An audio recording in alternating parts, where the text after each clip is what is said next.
만들어서 사람들과 함께 움직였으면 좋겠다. 근데 그렇게 하다 보니까 갈만한 요소가 없는 겁니다. 그래서 그 다음에 했던 게 마을 컨설팅 사업이었습니다. 그거를 한 13년, 18년 정도 진행하다가 요즘 들어서 한 2, 3년 전에부터 했던 일이 뭐냐면 정부 지원 자금이 끝나고 난 후에 마을의 자유도가 채 20%가 안 되는 것들에 굉장히 아쉽고, 그리고 직업적으로 그런 일을 하다 보니까 거기에 얽매여가지고 우리에게 정부로만 선배님들처럼 계속적으로 지원할 수 없어서 지원할 수 있는 방법을 찾아보자 라고 해서 했던 게 사회공헌 마케팅이었습니다. 대표적으로 전영동하고 같이 했던 옥수 종자 보존 사업으로 옥수 캠프, 운동대학원에서 옥수 캠프나 단양 한정의 마을에서 청소년들을 활용해서 아토피 캠프를 진행한 후에 그 마을에 낙선식당과 아토피 특화 마을로서의 그와 지금 농촌유학, 환촌유학 프로그램이 들어오게 했던 케이스가 그런 거였던 것 같습니다. 제가 이 말씀을 드린 이유는 제가 말씀드린 것들이 사실은 그런 것들이에요. 제가 여태까지 해왔던 일들, 그리고 결론적으로 말씀드리자면 저는 그렇게 생각합니다. 아까 매동마을에도 말씀하셨지만 소외된 취약계층이라 생각하는 특히 초고령화 28% 이상 넘어가는 초고령화 현상이 심화되는 농촌사회에서 정부는 농촌이라는 공간을 돈으로 지급해가지고 뭔가를 입막음할 수밖에 없는 공간으로 지급하고 있습니다. 그래서 굉장히 많은 예산들이 투여되고 있고요. 그런 것들이 대표적으로 그냥 될 수 없기 때문에 마을 사업이라는 이름으로 들어가고 있습니다. 근데 문제는 뭐냐면 이런 마을 사업들이 여태까지의 과정에서는 마을 사람들을 자립하기 위한 것들이 아니라 건물을 지어서 좀 단기간적으로 뭔가를 보여주고 그리고 복지적 측면에서 뭔가 했다는 것들의 생색내기 형태가 많이 나왔습니다. 근데 그것들이 최근에 오면서 좀 바뀌기 시작했어요. 이 바뀌는 이유들은 정부의 정책을 만든 사람들이 바뀌었기 때문에가 아니라 지역민들이 마을의 사례들이 망가지고 흐트러지는 것들에 대한 불만 사항들을 계속 요청했기 때문이었습니다. 그 대표적인 사례가 지금 아까 정 선생님이 방금 전에 얘기했던 대로 예전에 마을 사람들이 인문조사라는 단어 자체가 없었습니다. 생계사 조사, 인문조사라는 것이 없었는데 작년에 끝났던, 최근에 끝났던, 그리고 우리 영광에서 오신 분은 안 계시죠? 그 영광, 지금 얘기했던 고창 이런 데가 문화역사 마을을 운영하는 것을 했었습니다. 예전에 문화역사 마을 하면 문화재 시설을 만들고 이런 것들인데 그게 아니라 생계자 조사, 인문조사를 끝내고 난 후에 그 인문조사를 통해서 여기에 아이템들을 지역에 찾아가지고 그 아이템으로 활성화시키는 전략을 세워서 장기적으로 끌고 갈 수 있는 시스템을 만들어보자 라고 했는데 시스템적으로 보완이 안 되는 관계로 그것도 요식회계로 끝나는 경우가 많았습니다. 제가 아까 말씀드린 대로 결론을 말씀드리자면 저는 지리산 둘레길이라는 공간을 같이 공유하는 여러 92개의 마을, 앞으로 늘 마을들은 앞으로 굉장히 많은 마을 자금들이 들어갈 거고요. 매동마을보다 더 많은 자금들이 들어간 마을이 생길 겁니다. 근데 문제는 뭐냐면 매동마을 지금 여기에 좋은 사례들 안 좋은 사례들 나왔던 것처럼 이런 사례들은 그렇게 마을 사업들이 장기적으로 많이 들어간 마을들은 계속 생긴다는 거죠. 그러면 결국은 이것들을 해결하는 방법은 중앙에 최소한 지리산 둘레길 안에 있는 마을들은 워낙 하나의 원칙을 갖고 마을 사업들을 단계적으로 마을에 정말 필요한 것들이 무엇인가에 따라서 돈을 목적으로 들어가는 게 아니라 지역 활성화의 목적으로 적재적소에 배치하는 것들이 좋지 않을까. 그런 것들에 대한 원칙을 세워서 무조건 퍼부시하고 안 받는 것들이 아니라 받아서 좋은 형태의 취지로 변화시킬 수 있는 방법들을 찾아보자 라는 것들입니다. 최근에 전국에서 한 30개 정도의 성공한 스타마을이라는 마을이 있습니다. 이런 마을들이 대표적으로 보면 문당리, 홍성의 문당리, 단양의 한등의 마을 이런 마을들이 있는데 이런 마을들 잘 보면 마을 사업들을 함부로 받지 않았습니다. 어떻게 받았냐면 자기가 그 사업을 갖다 운영할 수 있을 능력이 있을 때 하나씩 지원 요청을 하기 시작했어요. 근데 이 마을들이 그렇게 받을 수 있던 계기는 뭐냐면 장기화된 계획이 있었다는 겁니다. 큰 그림이 있고 하나하나 단계별로 자금들을 끌어왔다는 겁니다. 자금이 있다가 무조건 끌어오게 됐을 때 덕후들은 굉장히 많습니다. 특히 대표적인 사례가 정보화 마을.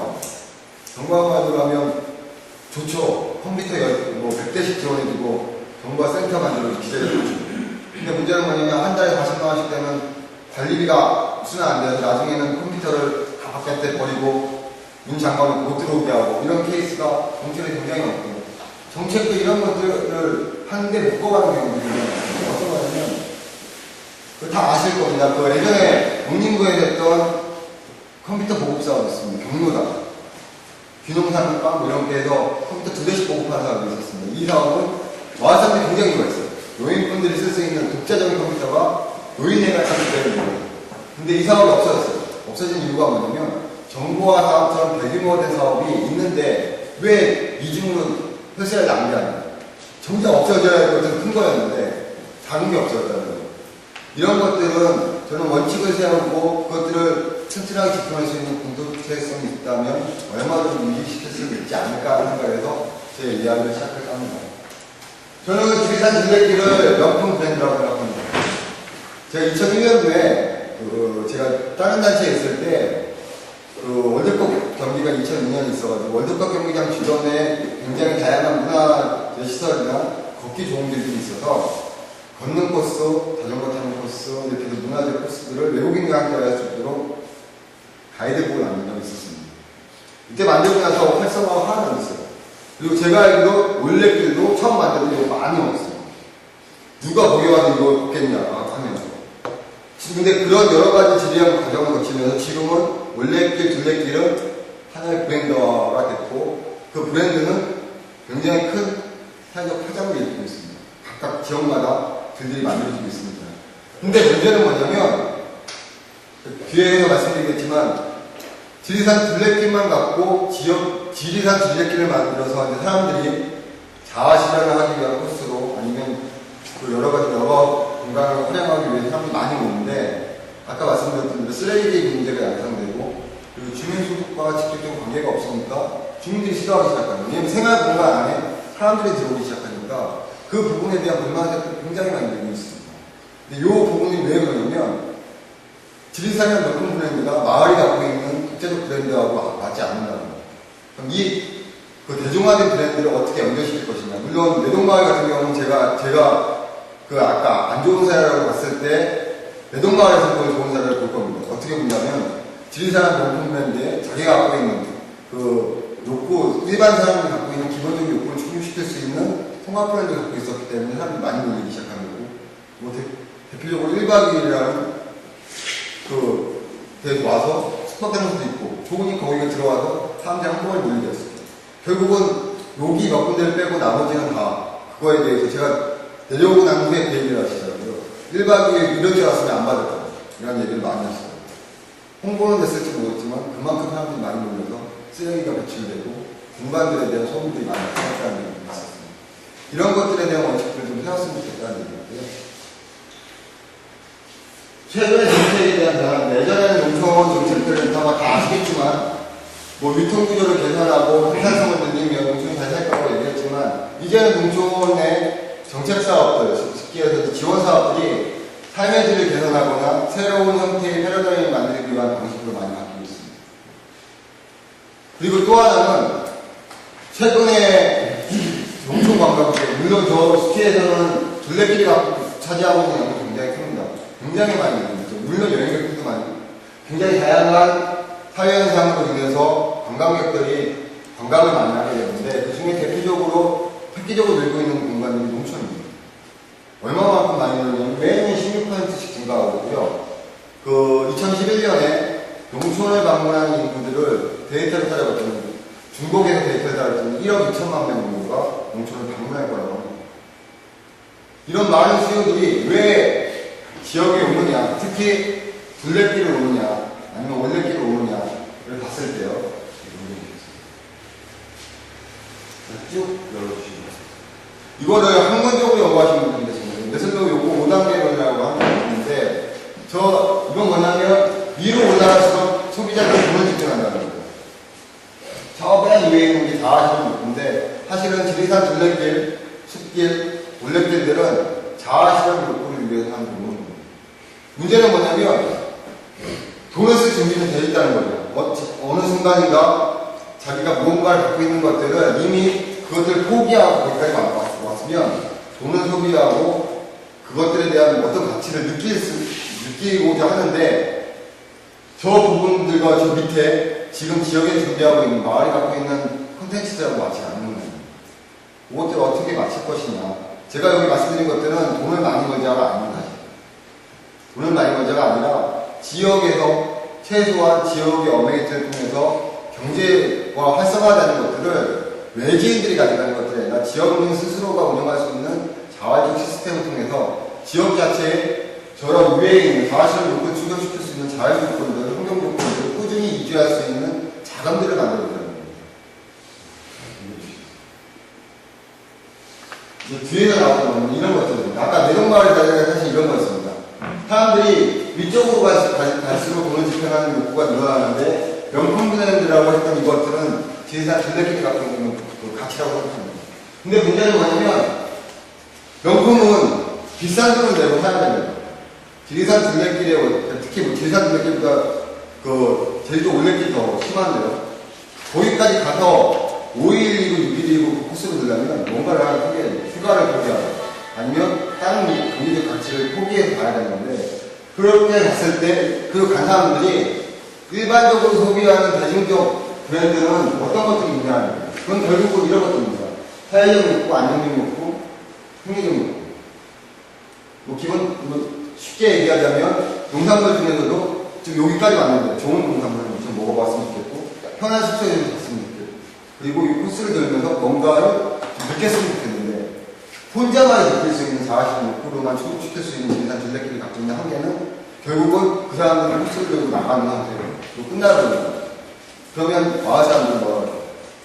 이런 형태가 계속된다면 경제적 효과들이 자기한테 와닿지 않기 때문에 문제가 생기기 시작한다는 거예요. 그래서 이것들을 어떻게 바꿀 것인가에 대한 이야기를 드리려고 하는 거예요. 이런 겁니다.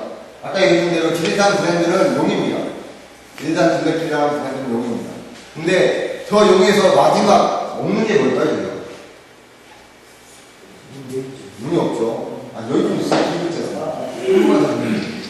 눈이 없었습니다. 이 눈은 뭐냐면, 자, 지리산 둘레길을 완성시킬 수 있는 것들은 외지인들이 아니고요. 지킬 수 있는 것들은 지역민들입니다. 그럼 지역민들이 지리산 둘레길을 지킬 수 있는 가치가 있어야 됩니다. 이 가치는 지리산 둘레길을 통해서 일정 정도의 소득을 통한 보존 활동들이 일어나는 것이 필요한데, 그렇다고 한 번만 더 드리겠습니다.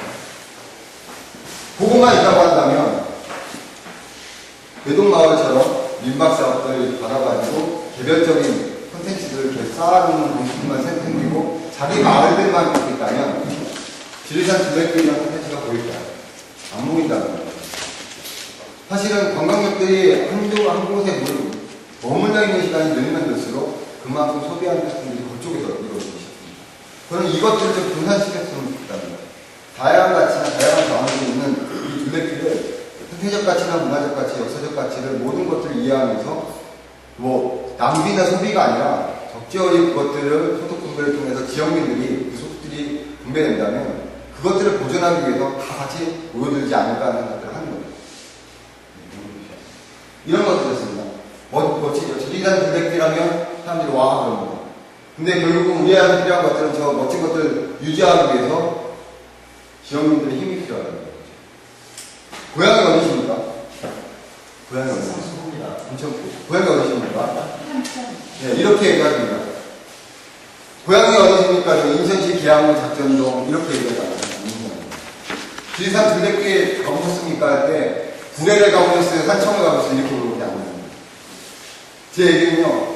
아까 뭐 불만에 대한 상품에 대한 불만들이 대외적으로 뻗치는 영향들을 마케팅적으로 조사한 적이 있는데 안 좋은 것들은요. 그러니까 한 명이 안 좋은 사례들은 100명한테 보잖아요. 좋은 얘기들은요. 얘기 안 해요. 그 대표적인 사례가 그거죠. 나의 문화유산의 박사님. 그거 처음 나올 때 뭐라고 했는지 알아요? 유홍준 씨는 그것들 좋은 취재를 했습니다. 근데 나중에 지역에 그 사람들 뭐라고 하는 사람이 굉장히 많아요. 왜냐면 왜 이 좋은 자원들을 최고 써가지고 사람들한테 안전해가지고 사람들이 많이 들어와서 자연을 생성시키는 이런 것들은 두 개의 상반대 이론들이 상충하고 있다는 거예요. 그것들에 대한 것들을 좀 바꿔볼 수 있는 방법이 무엇이 있을까 생각해 봤는데요. 이런 것들입니다.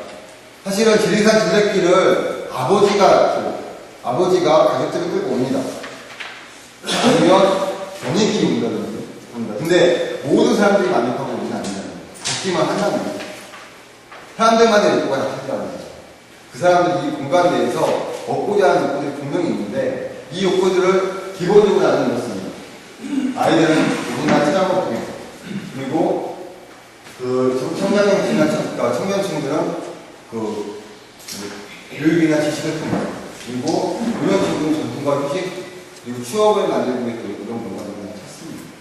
이런 것들을 대상으로 해서 어떻게 분류화시켜서 차별화시킬 것이냐. 저는 이게 마을이 지리산 둘레길이란 브랜드를 갖고 만들어야 될 아이템이라고 생각합니다. 자, 브랜드를 보면요. 그러면 이 판매자가 소비자를 식별하는 겁니다. 소비자가 판매자를 식별하는 방법이에요. 아, 이거 하면 떠오르는 거예요. 지리산 둘레길 하면 떠오를 수 있는 거. 이런 것들입니다.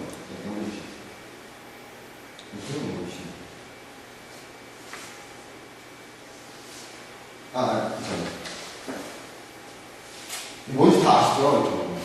어떤 여러분들이 다 아시죠? 저는 잘 모르거든요. 그런데 뭐가 좋은지는 압니다. 여기 저게 제일 비싸겠죠? 이게 일반적으로 국민적 가치 창출이라는 거. 인천에도 둘레길 있는 곳이 아십니까? 인천에 최근에 신문에 나왔습니다. 둘레길이라고. 인천 둘레길. 근데 인천 둘레길과 지리산 둘레길을 사람들 두고 어디를 갈 거냐? 네가 시간이 남는다면 가라고 하면 어디로 갈 거냐 했을 때 지리산 둘레길로 갑니다. 이미 지리산 둘레길은 그만큼의 용품 브랜드의 가치가 있다는 거예요. 자, 보여주겠습니다. 이게 뭔지 아세요? 굴비. 이 굴비가 얼마일까요? 얼마일까요? 생산자가 납품할 약 10만원 정도 얘기를 하시죠. 10만원입니다. 근데 재미나는 건 이건 송파에서 비교를 해봤어요. 송파에 어디에 비교했냐면, 송파에 제가 되게 재밌습니다. 원래 같은 브랜드가 저가형, 고가형 같이 붙여놓지 않는데 딱 송파에만 있습니다. 롯데마트와 롯데백화점이 있습니다. 제가 알고 있는 바이어는 엔딩은 이쪽에 있어요.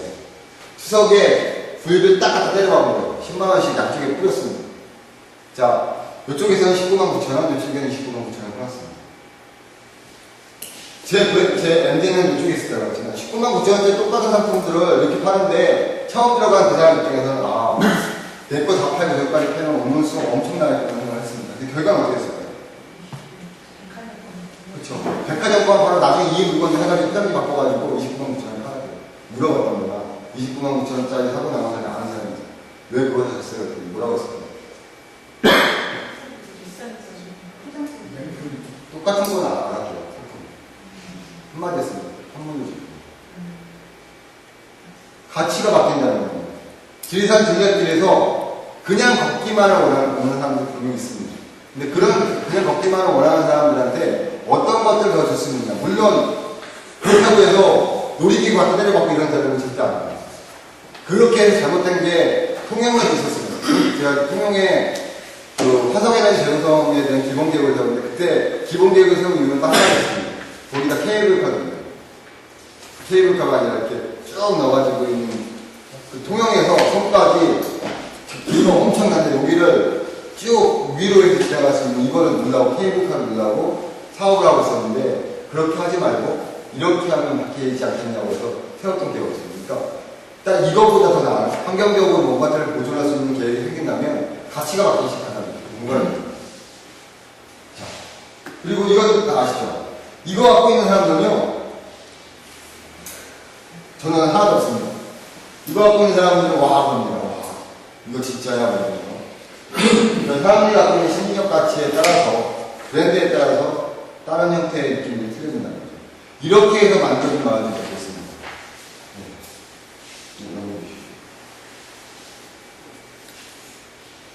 이런 것들이죠.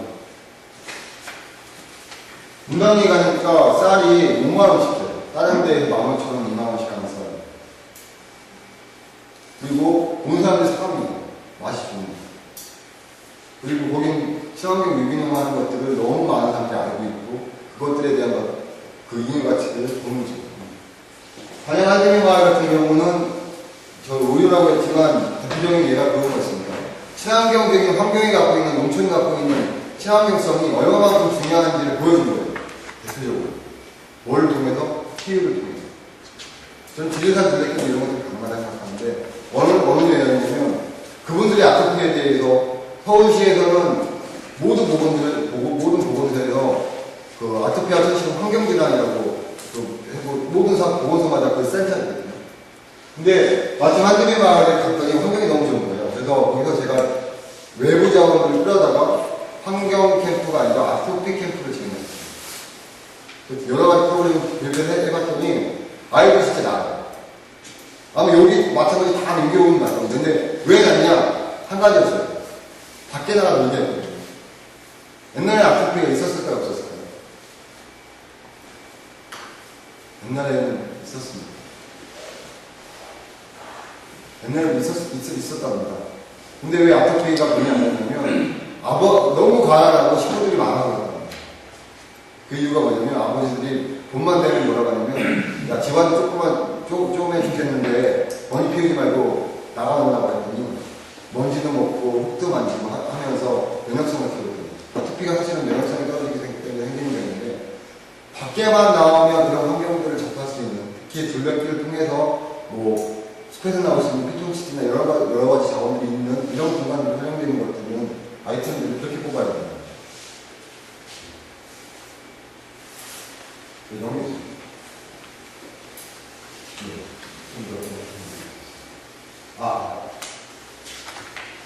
한번 읽어보십시오. 이게 무슨 얘기인지. 이런 게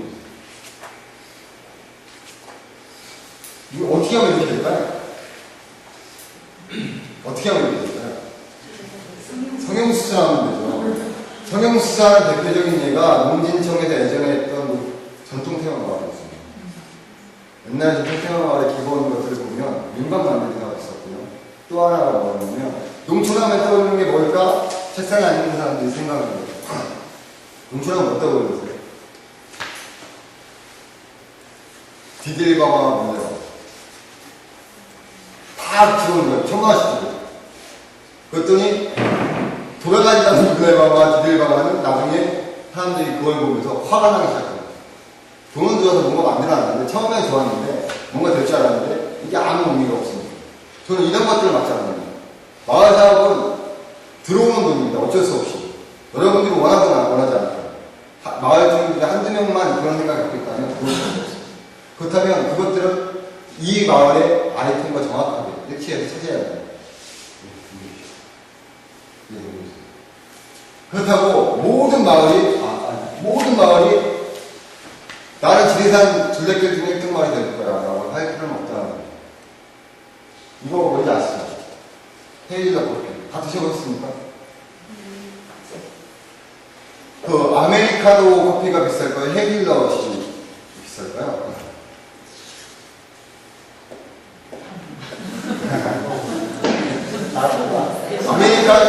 아메리카노인가요? 하여튼 그 커피는 커피 중에 제일 싼 커피입니다. 근데 커피 종류로 따지면 아메리카노 커피가 더 비싸요. 무슨 얘기냐면 헤이즐넛 커피는 어떻게 나왔냐면 커피가 쩐다고 하죠. 원두가 오래 지나면 쩔어요. 냄새가 나고 못 먹습니다. 이걸 버리기 아까우니까 여기다 향신료를 줍니다. 그게 헤이즐넛 커피입니다. 그래서 명품 브랜드로 만든 거죠. 이런 것들 선생님 잘 아시죠? 조그만 데가 닭을 처음 집어넣었을 때 2주일인가요? 일주일 120일이었어요. 그게 다 틀리더라고요. 그러니까 뭐 그렇게 하면 첫 개 달걀을 낳고 난 다음에 며칠 이렇게 틀린데 제 아는 아까 롯데마트에 바이어였던 사람이 저 물건을 받았대요. 990원에 줄 테니 다른 계란 1200원한테 990원 작으니까 990원을 줄 테니 하나 달라고 하는데 이 사람이 고민이 되는 거예요. 하는데 큰 것만 사지 왜 누가 미쳐서 작은 걸 사겠어? 라고 해서 책상을 하나 놨는데 지나가는 과장이 딱 그랬대요. 야 이거 초라는 아니야? 라고 했는데 그 사람이 이 얘기를 쭉 들었대요. 초라는 그런 거죠. 남편도 아니고 자식한테만 물려주는 거잖아요. 그것들을 홍보하면서 990원짜리 4,000원을 들었거든요. 그 예로 저도 선내꾸러미에 같이 좀 일을 좀 도와주고 있는데 그렇게 마케팅을 한번 해봤거든요. 가치가 틀려지면 저희도 그렇게 팔았습니다. 그래서 주문 양들이 늘기 시작했거든요.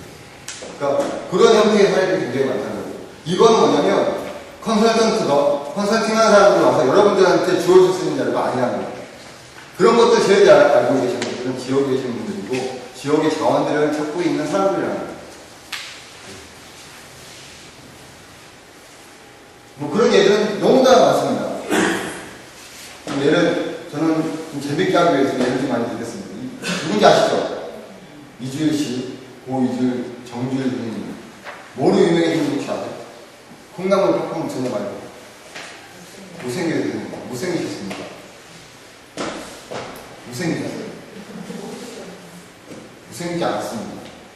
왜 이 사람이 브랜드 가치를 낸 거는 뭐냐면 자기하고 같은 공간에 TV 브라보에 나오는 신성일보다 못생겼죠. 그것들에 대한 참여성입니다. 그래도 이건 다 아시죠? 아오리사가 왜 유명해진지 다 아시죠? 집에 사람 없어요. 산청에는 있지 않습니까? 아오리사가 유명해진 사례는 딱 하나 있습니다.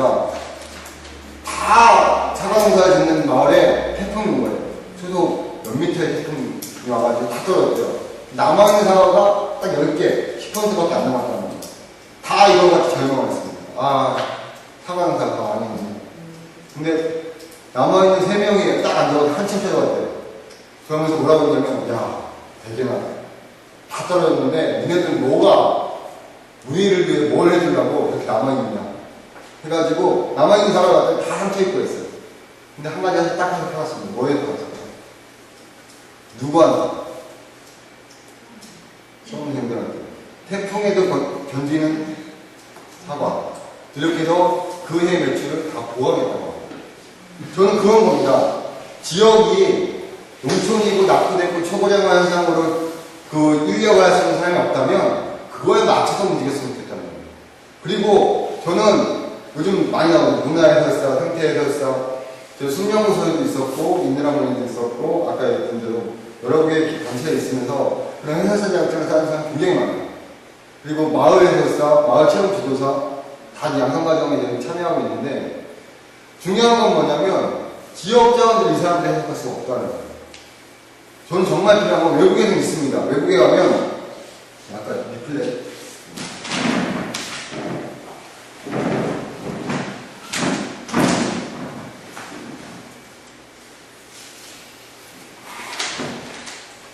외국에 가면 그 공항권 내리는 입구에 이렇게 꽂아 있대요. 이렇게 꽂아 있대요. 전문 가이드가 아니고요. 마을 사람 얼굴이 있습니다. 그려져 있습니다. 이거 딱 뽑아가지고 내가 매동마을 갈 건데 매동마을 주민들 중에 이야기를 잘하는 사람들이 나와서 얘기를 하는 겁니다. 그럼 가기 전에 전화가 옵니다. 그리고 끝나고 나서는 그분들한테 사례를 주는 겁니다. 이런 것들에 대한 사례들이 굉장히 많아요. 외부 컨설턴트들한테 가는 것도 사실 그런 겁니다.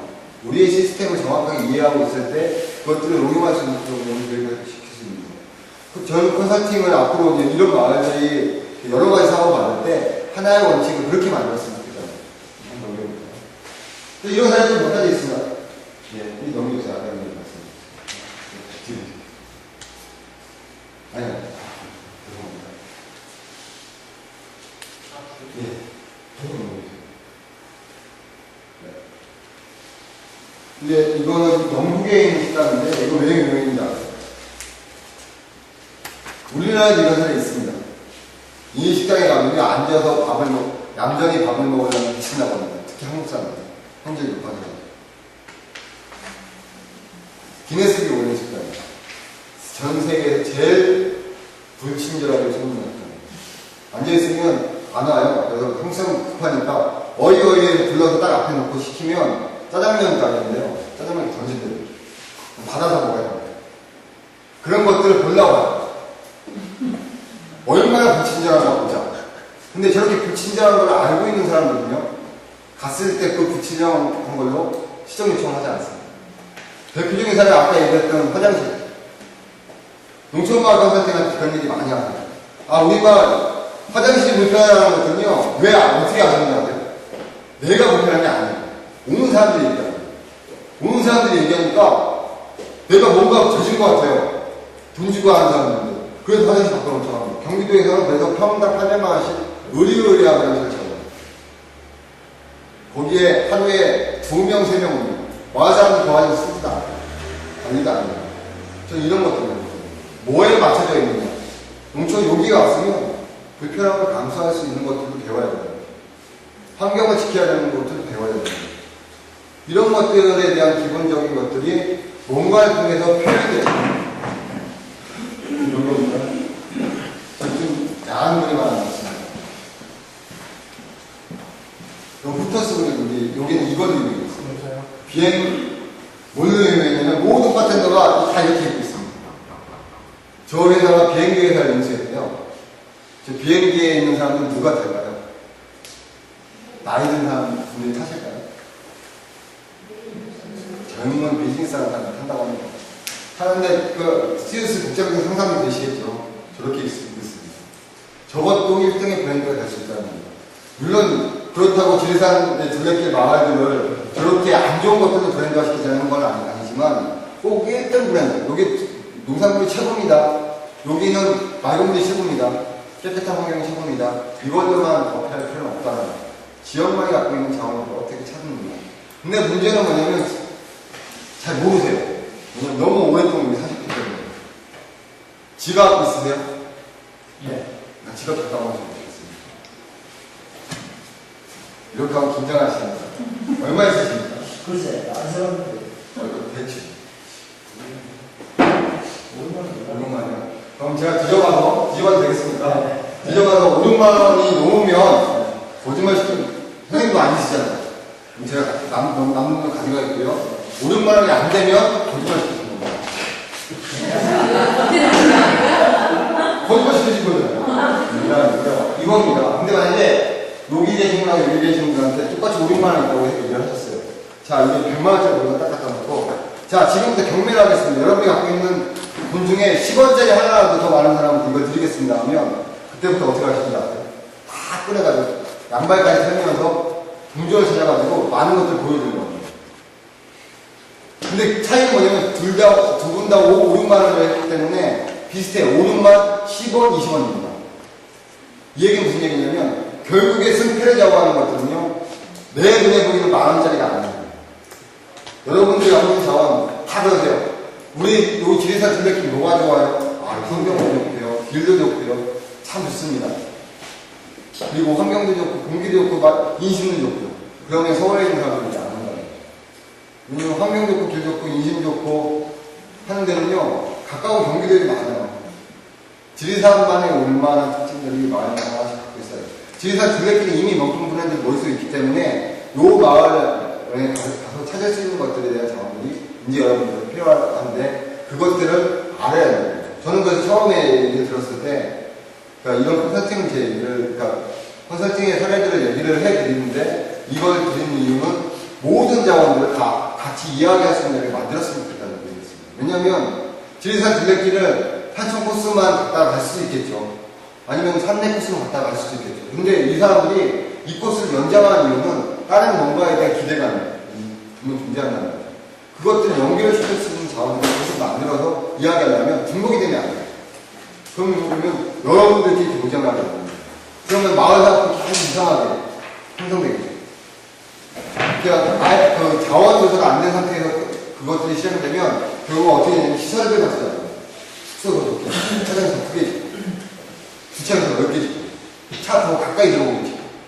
이렇게 되면 결국은 다 망한다는 거예요. 결국은 저는 자원에 대한 분배성들이 얼마만큼 이루어지느냐, 그리고 여러분들이 갖고 있는 자원들을 각각의 가치마다 어떻게 일렬화시키느냐, 그것들은 중앙의 역할을 하는 거죠. 중앙에서 전체 지리산 둘레길의 그림에서 숲길에서 하셨던 것처럼 여기는 명상의 길이다. 이 여기에 지나가는 마을들에서는 여기는 명상의 길이기 때문에 뭐 대표적으로 고령가장분들이 많으신 마을들을 지나갈 때 명상의 길을 뭐 제가 많이 친다면 이 마을은 어르신들이 많기 때문에 조용해요. 그러니까 명상의 길. 이런 식으로 그 각각의 마을의 특징들을 묶어서 이야기할 수 있는 코스들이 만들어져야 돼요. 그것들이 마을마다 상충되는 조건들하고 다 이어져야지만이 그 마을 사람들이 이것을 보존하게 할 수 있는 욕구가 생겨요. 너무 오랫동안 했어요. 이거는 제 자료집에 있으니까 보시면 됩니다. 아까 했던 작용석은 사실 그거예요. 1점, 내 마을만 1점을 찾아라. 그리고 이제 그런 것들에 대해 것들을 쭉 하기 위한 방식이고요. 경쟁 분석이라는 것들은 경쟁을 하기 위한 분석이 아니고 경쟁을 하지 않기 위한 분석입니다. 마을들끼리 산채, 지리산 다 산채 유명하잖아요. 다 산채 한다고 하시면 아무도 성공한 마을 없어요. 그럼 결국은 홍보 마케팅 대행사를 해주는 다른 데 가서 엉뚱한데 제3, 제2에 있는 사람들이 돈 벌게 해주는 방법이라는 거예요. 그거 말고 그런 것들도 분리화시킬 수 있도록 어떻게 자기 자원을 시키는 것이 필요하다고. 네. 그래서 이런 것들입니다. 저는 마지막으로 지리산 지자들이 관리해야 되는 국정을 잠깐 이거라고 했습니다. 장기적 생명력을 유지하는 농촌 마을이 활성화되고 어촌 마을이 지금 최근에 그 관광 상품화되면서 많이 이슈화되는 일들은 한 가지입니다. 거기에 가면 환경과 문화와 지역의 생활이 들어있다는 것입니다. 이것들을 얼마만큼 유지하느냐, 농촌을 도시화시키고, 자, 농촌에는요, 그리고 환경이 좋은 데는 3번이고 4번이고 합니다. 롯데월드는요, 한 번밖에 안 합니다. 한 번 가면 모든 것도 다 합니다. 그런 것들이 아니고, 다시 사계절, 모든 것들이 변하고, 환경에 살아있는 이런 공간들을 독점적으로 다 합니다. 어떻게 이어낼 것이냐에 대한 부분이 필요해요. 근데 문제는 여기서 걸립니다. 초고령화 현상. 나이 드신 분들. 이 나이 드신 분들이 과연 일을 할 수 있을까 없을까? 아까 말씀드린 대로 이게 점이 잘못됐는데 농촌 인구들이 이렇게 준대요. 결국 뭐냐면 아까 처음에 말씀드린 대로 1억 4,600만 명이 오는데 2020년이 되면 300만 명이 이 인구를 다 맞이해야 돼요. 지켜야 됩니다. 힘들겠죠. 그렇다면 그것들에 대한 보존 자원들이나 가치들을 어떻게 이끌어낼 것이냐에 대한 부분을 고민해야 됩니다. 근데 지역에 계신 분들은 이거에 대해서 마을 사업을 합시다. 공동체를 유지하기 위해서 뭔가를 합시다. 그러면 딱 이런 얘기가 돼요. 그쵸? 야, 힘들면 못해. 언제나 할 수 있어? 그리고 시간, 나한테 너무 많은 시간 안 되고, 돈도 좀 돼야 돼. 그리고 보람도 있어야 돼. 근데, 방문객들은 다 이런 것들이거든요. 이거가 두 개가 맞지 않는다는 거예요. 근데 맞출 수 있는 방법이 있어요. 어떻게 하냐면, 이런 거, 아까 얘기했잖아요. 고향과 통합 브랜드를 만드는 거예요. 그 꾸러미가 사실 굉장히 좋은 사람인데, 꾸러미는 사실은 지역의 그 텃밭들을 살리고 지역 농민의 가치들을 새로운 형태에 바꾸기 위한 방식 중에 하나였는데, 저희가 계획했던 상품 중에 하나는 그것은 팔뚝꾸러미입니다. 이 팔뚝꾸러미라는 건 뭐냐면 8개의 지역에서 나오는 특산물들을 모아서 하나의 가공량된 상품을 만듭니다. 이렇게 했을 때 장점은 뭐냐면 8개의 지역 중에 한 지역만 이 물건이 잘 팔려도 8개의 물건들에 대한 가치들이 같이 팔립니다. 저는 그것들을 원하는 거예요. 지리산 둘레길의 92개의 마을 중에 된다면, 지금 번역으로 묶어서 된다면 3개의 번역이 있다면 3개에 나오는 상품들 중에 우수 상품들을 모아서 그것들 다 믹싱한 하나의 가공 상품들이 만들어졌습니다. 그렇게 된다면 구례에서 팔리던, 함양에서 팔리던, 한청에서 팔리던, 인월에서 팔리던, 어디서 팔리더라도 그 물건의 소재들이 다 그쪽으로 들어가기 때문에 같이 그것도 상생할 수 있는 자원이 된다. 그리고 마지막으로 이거를 선생님 제안드리고 싶습니다. 제가 컨설팅 하면서 욕을 많이 먹었습니다. 누구한테 먹었냐면 컨설턴트들한테 많이 먹었습니다. 컨설팅 받지 말라는 얘기 제일 많이 해요. 그 이유는 뭐냐면 컨설팅 하는 사람들은 지역에 살지 않습니다. 제가 내려가서 여기 와서 머물르기로 결정한 이유 중에 하나는 딱 그거였습니다. 여태까지 한 150개의 마을 컨설팅을 했고, 기업, 외국계 기업부터 해서 사회적 기업들, 모든 것들을 해가지고, 한 20개 가까운 기업들의 사회공헌 마케팅을 했는데, 지역 딱 내려와서 보니까요. 안 맞아요.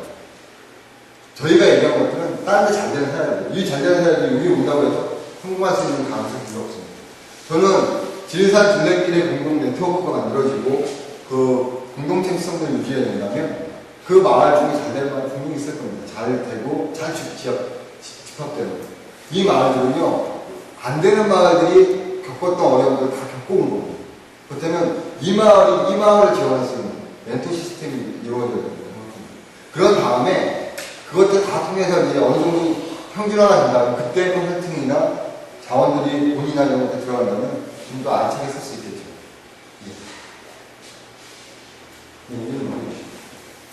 그리고 또 이겁니다. 관광 상품, 체험 상품, 뭐 마케팅적 자원을 얘기하면서 지역민들한테 가장 많이 이야기 되는 건 뭡니까? 선생님 모자 쓰셨는데 왜 쓰셨나요? 머리를 안 감았어. 그쵸. 모자를 쓰는 데는 이유가 있죠. 머리를 안 감았거나, 입에 없거나, 아니면 덥거나, 이런 거. 모자는 필요할 때만 씁니다. 둘레길을 오는 사람들한테 상품을 팔기 위해 매일 나가는 사람이 없습니다. 사람들이 많이 나갈 때가 많죠. 저는 이겁니다. 지역민들이 둘레길을 통해서 경제적 활동을 만드는 모든 것들 거기에 매달려서 하는 것들은 원치 않는 거죠. 지역민들이 살아갈 방식은 농업을 기반으로 어떤 농업, 다른 것들을 기반으로 어떤 그런 것들을 기반으로 할 수 있는 움직임들을 보이면서 잠깐 쓰는 모자처럼 간단하게 접근할 수 있는 방법들을 만들어야 돼요. 그게 아까 얘기한 관리 시스템이랑 그리고 여러 가지 이렇게 방법론적으로 찾는다면 얼마든지 할 수 있어요.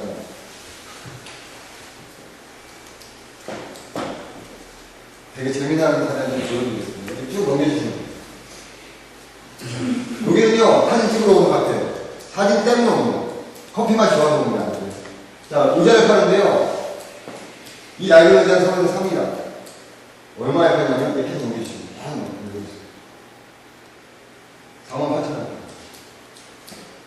대패도 팔아요. 입 빠진 대패도. 여러분들이 갖고 있는 아무것도 아니라고 했던 자원들이 이제 다 자원이 되고 있다는 거예요. 네, 계속 넘겨주세요. 도토리를 뭘 할 수 있을까요? 떡. 그놈이 이런 것도 많이 있어요. 일본에서 이걸로만 유명해진 마을이 있습니다. 상상을 바꾸시라는 겁니다. 여러분이 할 수 있는 모든 자원을 상상을 바꿔주셨습니다. 자, 이걸로 뭘 할 수 있을까요? 자, 제가 돌이 심으시는 분이 계세요? 물 심으시는 분 있으십니까? 혹시 있으면 저 좀 소개시켜 주십시오. 내년에 제가 많이 하겠습니다. 도리와 물을 사겠다는 게 아니라 그 대를 하겠습니다. 이거 지시면 돼요. 자, 요번에 저 하셨죠? 선벼 기계비 하셨죠? 다 부르는 거 같은데. 선벼한 이상 있다고 하면 한 단 달라고 하면 얼마 해주시겠습니까?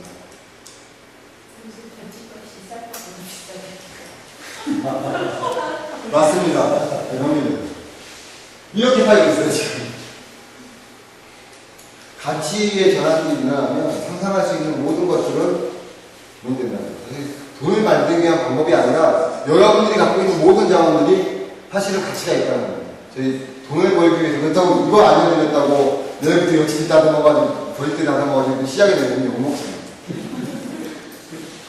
이런 것들도 있습니다. 지역 자원을 활용할 수 있습니다. 이 시스템 뭐냐면 고령화된 분들이 앞에 나와가지고 오는 사람과는 만날 수 없기 때문에 그렇다면 그 지역 자원들을 가장 쉽게 사람들이 스스로 체험할 수 있는 방법이 무엇일까? 이런 것입니다. 지역 자원 자체를 활용해서 안내 시스템을 만듭니다. 넘겨주시죠. 이런 것들.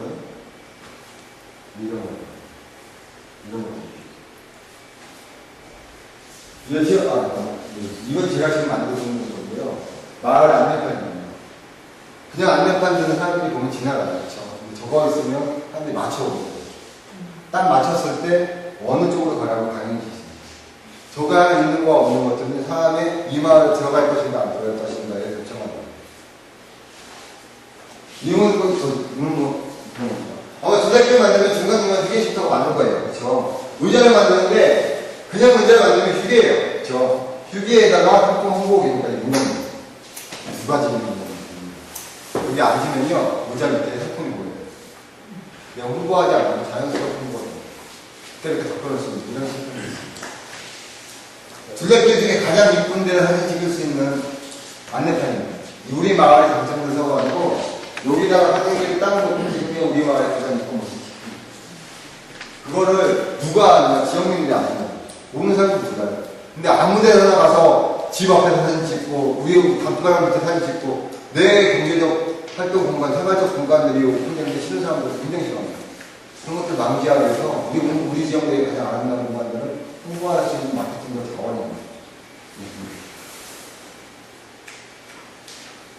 자, 그래서 마지막으로 말씀드린 것들은 사회적 기회 요인들이 굉장히 많다는 겁니다. 지금 둘레길이라는 것들을 통해서 제가 만약에 뭔가를 한다면 이렇게 얘기하고 싶은데, 사람들은 둘레길이라는 것들을 만들어 놓은 이유, 경로에서 만들어 놓은 이유는 사회적 편익입니다. 사람들이 갖고 있는 여러 가지 기능들을 제공해주고 싶어서 만들었고, 그것들을 지원하거나 이렇게 했을 때 그런 것들을 기준으로 해서 아마 지원됐을 거예요. 그리고 그것까지 오기 위해서 굉장히 많은 운동성들이 포함되어 있을 거라고 생각합니다. 근데 저는 이거를 지켜내는 것들은 지역민들한테 줄 수 있는 경제적 이익도 분명히 있어야 된다고 생각합니다. 물론 이것들을 상품화시켜서 팔자는 절대 아니고요. 지켜내는 것들의 가치만큼 지역민들의 생산적 기반을 통해서 같이 연계시킬 수 있는 뭔가에 대한 아이템이 필요한데, 이런 것들은 여러분들 스스로 자원을 통해서 만들어가는 이야기로 공유이 되고, 그것들이 하나의 아이템을 느꼈으면 좋겠다는 생각을 이용했으면 좋겠고요. 사실은 제가 지금 드린 가려움은 제가 한 40시간 정도 강의하는 자료였어요. 좀 축약시켜서 좀 짧게 말씀드리는 거고요.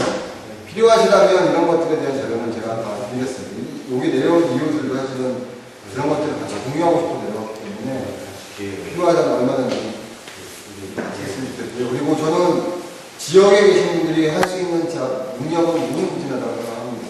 대표적으로 이런 걸 한번 해봤어요. 산내 지역에서 제가 인천에 에너지 공무원을 하나 만들었습니다. 재생에너지 공무원을 만들었는데, 암만 생각해도 옛날에 그걸 돈 주고 샀는데 암만 생각해도 내가 만들 수 있을 것 같아요. 그게 중에 하나가 뭐냐면 태양열 5번이 있어요. 150도까지 올라가요. 태양열 5번이 있는데, 이걸 어떻게 했냐면 지역에서 얘기했더니 이걸 잘만 하려고 하면 하우스를 난방할 수 있는 시설을 만들 수가 있고요. 온수를 데필 수도 있습니다. 그래서 이것들을 지역민들한테 교육을 시키고자 해서 다른 데서 교육을 받아다가 이분들 무료로 교육시켰어요. 그럼 조건이, 다른 데 돈을 받아서 했던 조건이 뭐냐면요, 만들어진, 교육을 통해 만들어진 상품 한 가지를 니네 사무실에 줄게. 그리고 앞으로 이 마을에서 이거를 자기가 심심할 때, 좀 이렇게 농아무기 때 만들었던 물건이 있으면 다른 지역에 공급한다고 했을 때 싼 가격에 줄게. 라고 했더니 교육을 통해서 바로 시설들이 만들어지고 생산적 기지가 또 이루어지죠. 물론 이거 하나의 태양열 시스템이 내렸지만 지역 자체마다 여러 가지 브랜드가 아이템 할 수 있는 경우는 굉장히 많다고 생각합니다. 이런 것들을 지금 정부 정책들을 터부하거나 밀지 마시고 받을 수 있는 대로 받아가지고 그것을 우리에 맞게 적용하고 적응하는 사례들을 많이 만들어서 해보면 좋지 않을까, 그런 바람에서 말씀을 드렸고요. 저는 그런데 내가 안 쓰면 누군가 또 헛짓 해요. 내가 써야 잘 써야죠. 그런 부분들에 대한 이야기 좀 드리고 싶어서 이 얘기를 정리했고요. 필요한 자료도 있으면 하나하나 예를 주시면 제가 그 데이터를 다 드리도록 하겠습니다. 네, 감사합니다.